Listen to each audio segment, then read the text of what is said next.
Hey guys, we're going to be looking at 2014 Level 1 Tables, Equations and Graphs exam paper.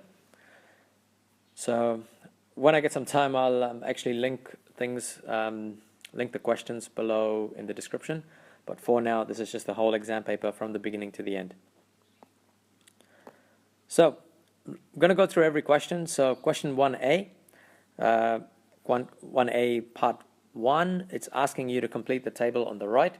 So this is a nice and easy question here. So just count the number of layers that you have.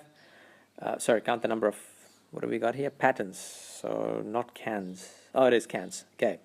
So for layer 1, we've got 4 cans. Layer 2, we have 5. Layer 3, we have 6. Layer 4, we have 7.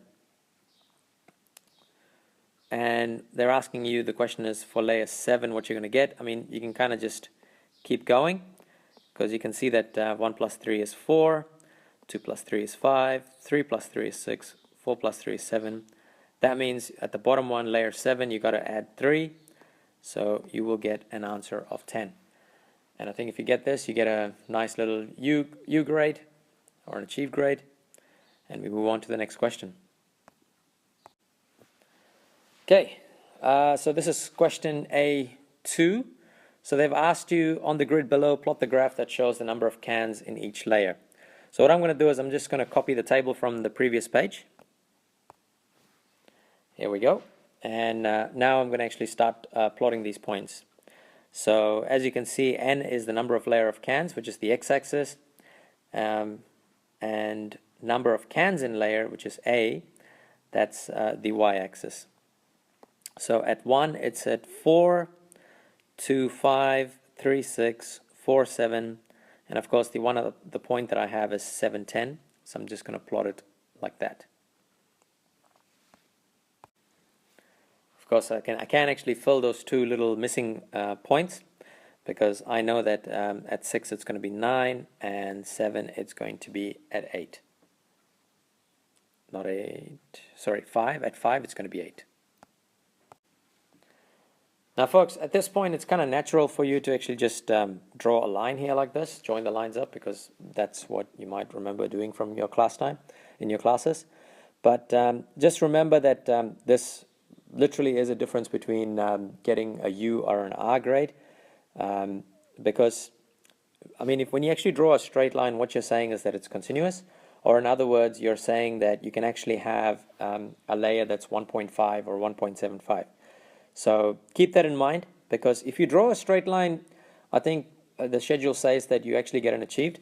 But because this is discrete data is just looking at numbers, whole numbers.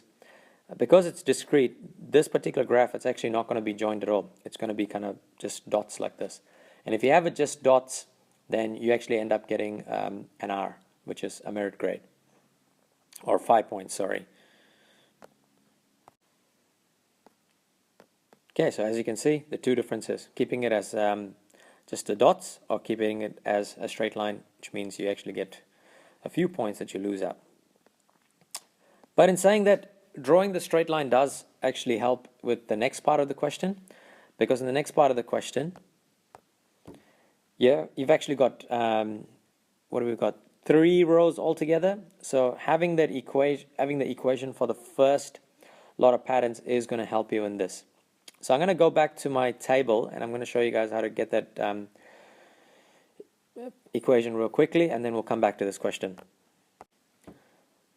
Now, you guys can actually put these points in a graphics calculator and get the equation straight away if you're not comfortable with doing this, or you can do it just straight up like this, because we knew all the number of layers of cans is actually 3 added on.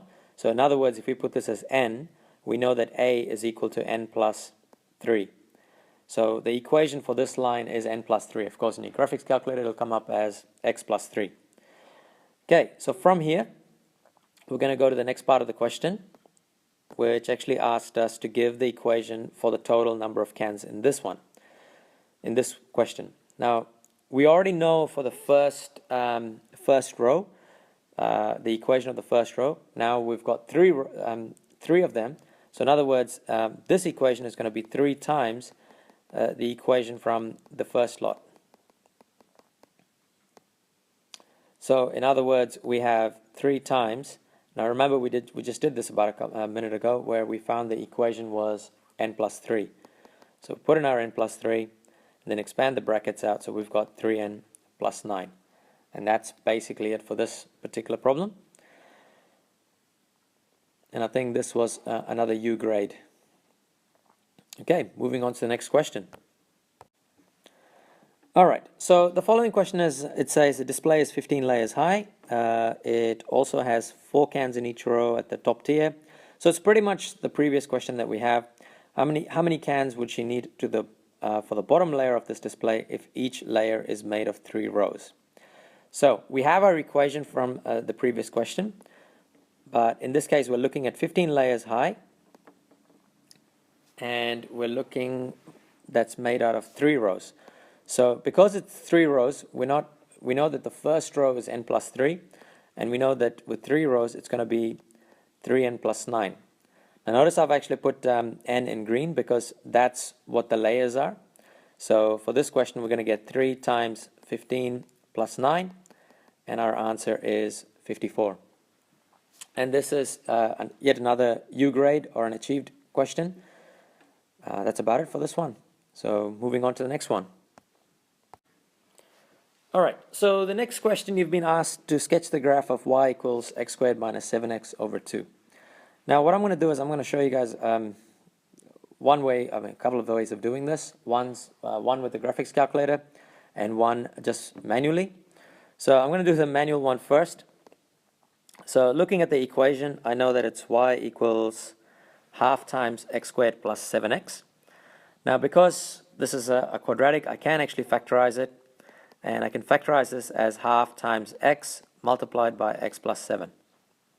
Now the reason I want to do this is because I know that I can write this in intercept method, and I can actually figure out what the x-intercepts are, and then actually start working with my graph. So I know that for my x-intercepts, y is equal to 0, which means, so 0 to find x-intercepts, I can put 0 equals half times x plus 7. So at this point I can say x is equal to 0 or negative 7. Now guys, this is just from algebra, a couple of, well actually we did this last term. So yeah, so once we have those 2 points, you've noticed that I've actually sketched them on the parabola itself, as you can see, not the parabola, on the grid.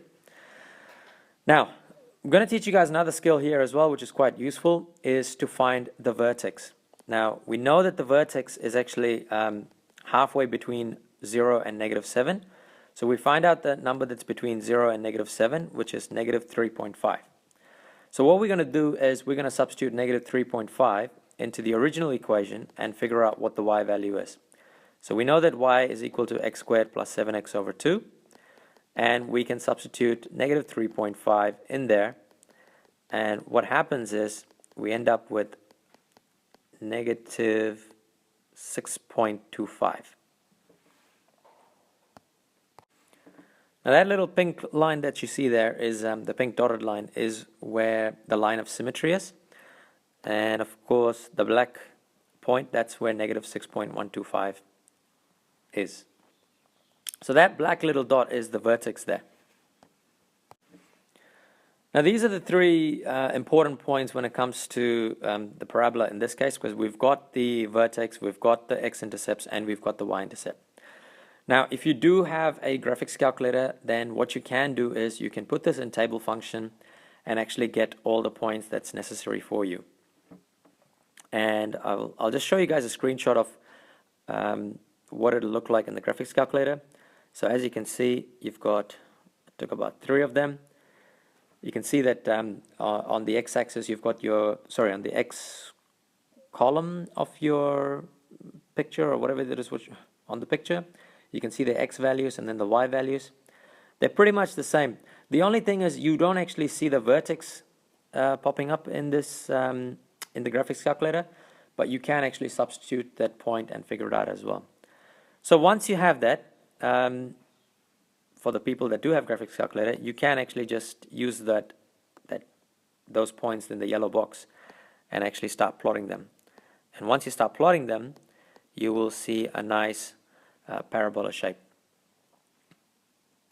So join this, and then you have your parabola. It's not the best looking parabola for me, because just sketching on an iPad is not as easy as I thought. Okay, so that's pretty much it for this question, folks. Yeah, let me just get rid of that last little bit right there. So when you finish sketching, just remember that check that you've got your vertex, that you have your x-intercepts, and your y-intercept. So what grade is this question? By looking at the schedule here, if you just have a graph of x squared plus 7x, you get a U, some errors. I'm not really sure what that some errors could be, but they're saying that's an R. And if you get the correct graph, this is a T.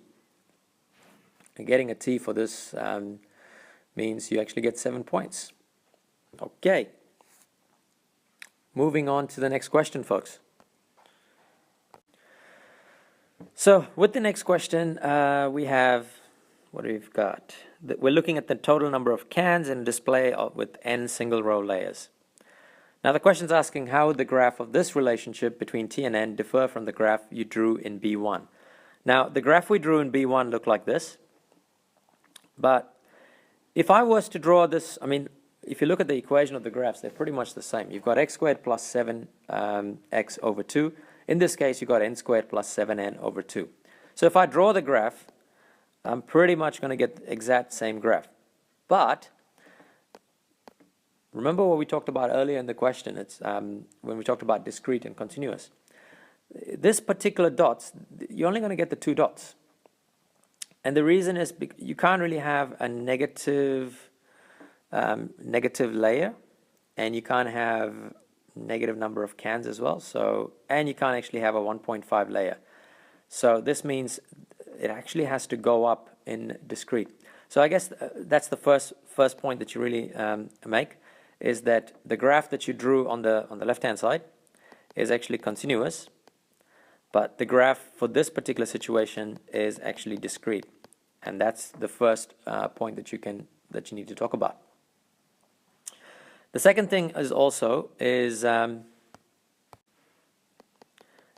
your first point really is at 1 positive 4, because you can't really have n less than 1. Like, you got to have the first layer. That's what your first layer is, 1, and it requires 4 cans. So therefore, that's another point that you could make. So as I was saying, there's no points for n that's actually less than 1. And the third point is this: your number of cans cannot be negative.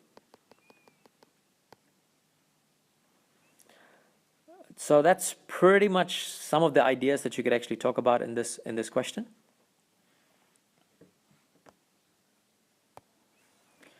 So what do you get for this question here? And I think if you have one reason, you pretty much get a U. 2 reasons without explanation, you get an R, and I think full explanation is T. So just remember the whole concept behind discrete and continuous, because it's going to keep creeping up in this exam. Well, not only in this exam, probably in the standard anyway. Okay, so we are off to the second question. So question number 2, they're asking you for equation of the graph. Now I look at this graph and I go, okay, there's my x-intercept there. There's another x-intercept, which means I could write this as y equals a multiplied by x plus 4, because that point right there is minus 4, and also write it as x. And because it's plus 2, I'm going to write it up here as x minus 2, as that's how I write in my intercept form. Okay, so I've got this part. Now I got to figure out what a value is. And to figure out a value, I just need to pick a point that I could work with. So I'm going to pick this point here. Just be careful with these graphs, guys, because what they generally tend to do is they don't keep the scale the same. like the scales are always different. Like in this one, you can see that y-axis is actually different than the x-axis. So on the x, it's going up by 1, but on y, it's actually going up by 5. So the point I'm looking at is 1, negative 5. And I could actually substitute the point in the using 1, negative 5. I can figure out what a value is. So y is equal to negative 5. So a times 1 plus 4, 1 minus 2. Simplifying this, I get minus 5 equals a times 5 times negative 1. Or negative 5 equals a times negative 5. So from the little algebra, I know that a is equal to 1. So the equation for this graph is y equals x plus 4, x minus 2. The alternate way of doing this is, of course, by using your graphics calculator, is using 3 points. So you will have negative 4, 0, 2, 0, 1, negative 5. And, this is what your final answer should look like in your graphics calculator, where you get an a value of 1, b value of 2, and c value of negative 8. So put down y equals, which means y equals x squared plus 2x minus 8. Now for the second part of the question, I'm actually going to work on the same screen here because it is quite easy to show you guys how to do this.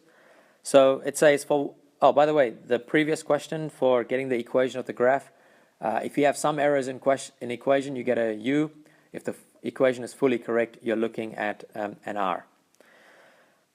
So for the second question, what values of x is y negative?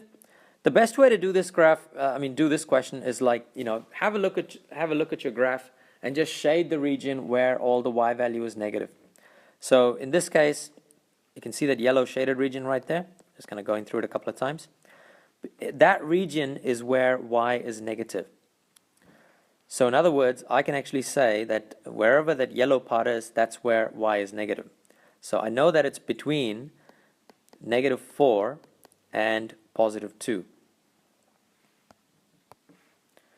Now folks, be careful with this one because you do not want to put that little less than or equal to sign, because when x equals to negative 4, y is actually equal to 0, and therefore it's not negative.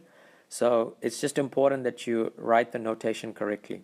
And once again, if you write the notation fully correctly, then you're looking at a grade of an R. Minor errors, you're looking at a U. Okay, off we go to the next question.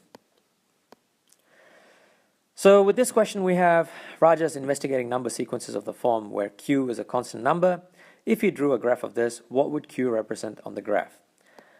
Now we know that the general equation of a parabola could be written as y equals ax squared plus bx plus c. And we know that c is actually the y-intercept. So in this case, we have y equals x squared minus x plus q. So in other words, c is equal to q. Therefore, you can say q is the y-intercept. And that's pretty much it for an easy u. You can also say like it's the value of the function when x equals to 0. Again, it's the same thing as saying y-intercept. All right, next question. So with the next question, we've got Raja used his calculator to draw the graph of y equals x squared minus x. Now the question is asking you, what are the coordinates of the vertex? Now I remember showing you guys how to do this in a couple of, I think it was question 1, what was it? Question 1b1, when we looked at the graph of x squared plus 7x over 2. So pretty much the same idea. Work out your x-intercepts, then work out your line of symmetry, and then work out your vertex. So I can write the equation up, x squared minus x, factorize it. So I got x times x minus 1. Remember that to find x-intercepts, I need to put y is equal to 0, and then find x. So 0 is equal to x times x minus 1. Therefore, x is equal to 0, or x minus 1 equals 0, which means the 2 points that I have at the moment where the x-intercepts are is at 0 and 1. So I know that the vertex is going to be in the middle of that. So halfway between 0 and 1 is 0.5. And of course, if x equals to 0.5, I need to figure out what the y is to find the vertex. So just put it back in the equation. Y equals x squared minus x, which means y equals 0.5 squared minus 0.5, and I end up with negative 0.25 as my answer. So the vertex is actually at 0.5, negative 0.25. Now, this particular question is also worth, it's worth an R, but it's interesting because they're actually saying, remember to show your working. So I'm not really sure what would happen if you just put this in the graphics calculator and just figure out the vertex straight away. So I'm actually unsure what would happen if you don't show the working and just show the vertex straight away.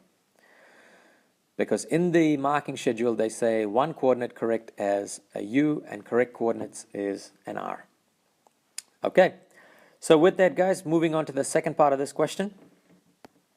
The second part of the question, they're saying describe in words how the graph of y equals negative 2x squared minus 2x compared to the graph above. So, the first thing I want to do is, I'm just going to write my two equations first. So, on the left-hand side, I'm going to actually rearrange, not rearrange, I'm going to, factorize it, that's right, factorize this equation. So I'm going to take negative 2 as a common factor, and I'm going to write it as negative 2x squared minus x. And the reason I want to do this is because I want to be able to compare it. And if I want to compare it, I want to write it maybe one as an equation of the other one. So as you can see, the blue part of the equation, which actually matches the right-hand side of the equation. So from here, the first thing that I know is the negative 2. I can talk about the negative 2, how this negative 2 is going to affect the graph. So this is my first point that I could talk about. The 2 in the negative 2 makes all the points twice as high compared to y equals x squared minus x. And the second point, of course, is that you've got the negative sign, which actually reflects the parabola on the x-axis. And that's pretty much what you can actually talk about in this. That's all the negative 2 does compared to the original graph of x squared minus 2x. So in terms of grades for this, they've got full description, which is this. You're looking at a T. Incomplete description, I'm not sure what that incomplete description could look like.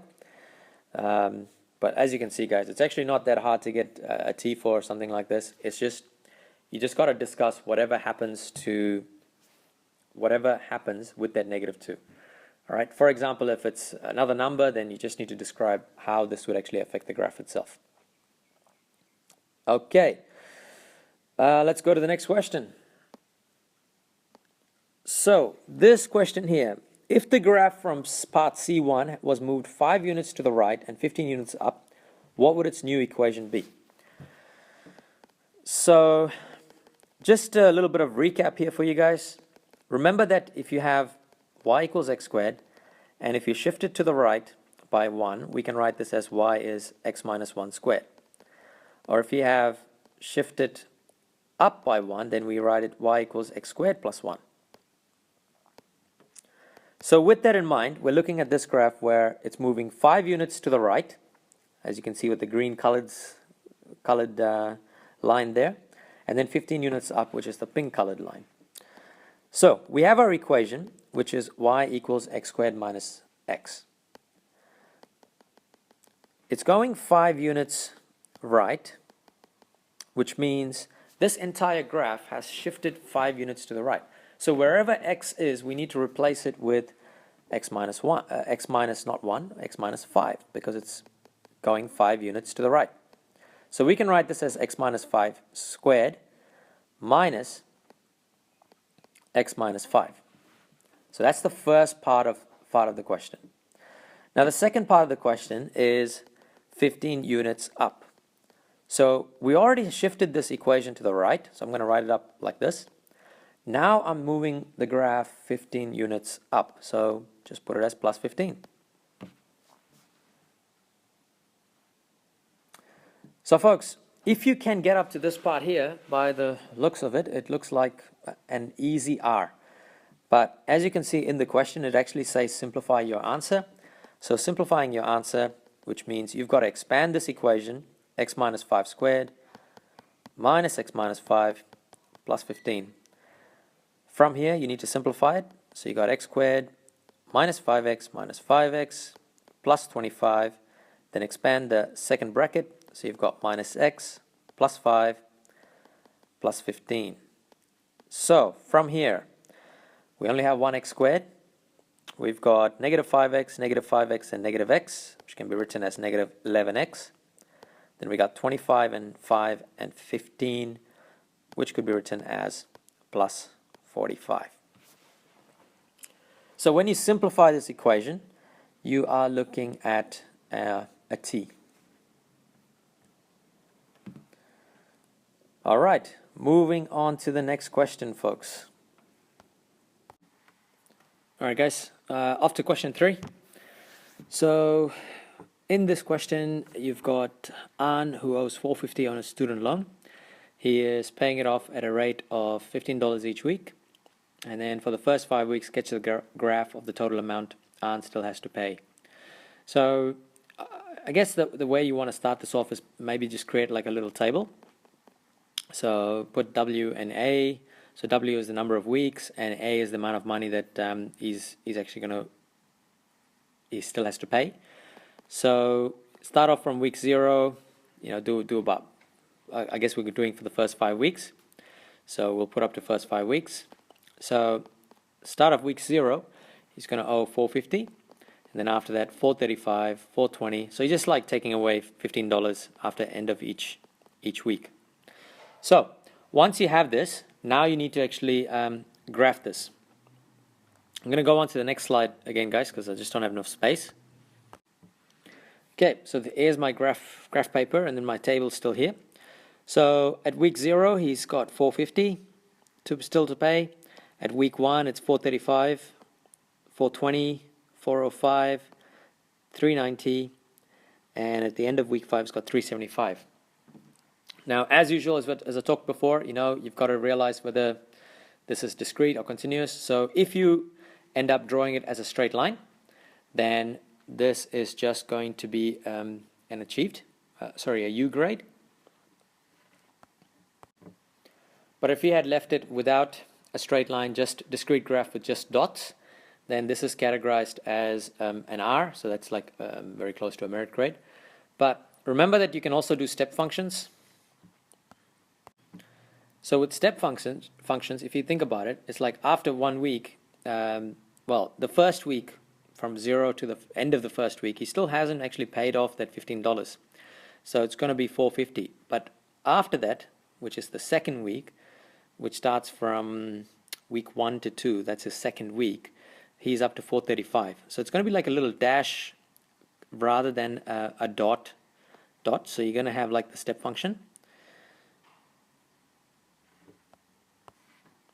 And that's pretty much all you have to do, because they only ask you for the first 5 weeks, but I think I've actually done it for the first 6 weeks. So that was the difference between, this is an excellent a T question. So as you can see, if you had just drawn it as a continuous line, it would have been a U. If you had drawn it just with dots, it would have been an R. And if you had drawn it as a step function, then you were looking at a T. Okay, going on to the next question.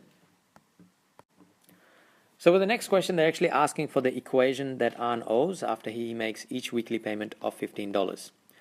So what we're going to do is we're going to actually construct this from the table itself. So here's my table from previously. Now I know that when W equals 0, An still has $450. So I can say that this is the value for C. Because this is going to be an equation of a straight line, I can actually do mx plus C. So M is looking at how much things are increasing or decreasing by. And as you can see, M is, he's actually paying $15 and the numbers are actually decreasing by 15. So I can write the equation as A equals 450 minus 15 times the number of weeks, which is 15W. Of course, you might also want to, you might have written it like this. It's not a problem. Negative 15 W plus 450.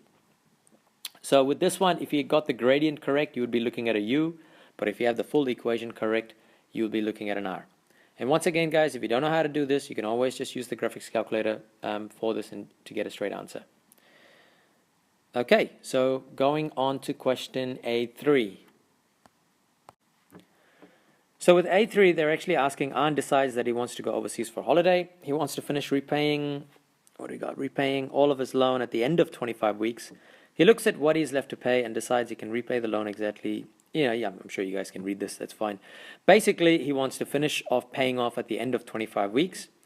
And he wants to increase the amount he repays to $20 a week. Now, I've been racking my brains as to how to do this. And I think the best way to do it is almost work backwards.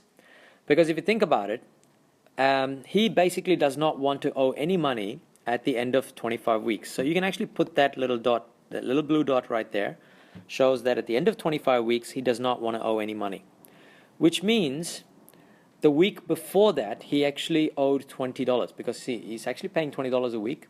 So that means in the 24th week, he's actually owing $20. So I can put a dot like that. Now, I can almost do this going backwards. So, like the whole point is working backwards, right? So in week 23, he would have owed $40, and then $60, $80, $100. You literally can work actually backwards for this. But you need to figure out how far you really want to go to, because you remember he's already paying $15 a week. So now you want to actually figure out how far you want to go back. As you can see, I can just keep plotting it all the way up, but since I'm running out of space here, I'm going to take this graph into the next slide and show you in a bigger format. So here we go at week 25. You can see I've already put my dots, and it's kind of like reducing by $20. So I think I'm up to week, what have we got, 15, 16, 17, 18, 19th week. He's still owing $120, 140, 160, 180, 200. Now, I'm going to stop here because, you see, he's already started paying $15 earlier, right? So I've got to keep that in mind as well. So obviously, these 2 points are going to meet somewhere. So what I'm going to do is I'm actually going to work out from the top. So if you remember, in week 0, he had $450 that he owed. So that's the red dot, as you can see, right there. So now he's paying $15 off. So it's going to go from $450 to $435, $420, and you can almost start drawing this, reducing it by $15 every single time, and just bringing closer. And as you can see, the blue line and the red line is going to meet at some point.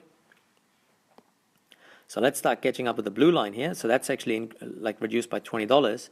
And what you should notice is the blue and the red meet at the same time at week 10. Now let me just check, is that what the question's asking us? What did the question ask us? Right, the question actually asked this section to our graph, right?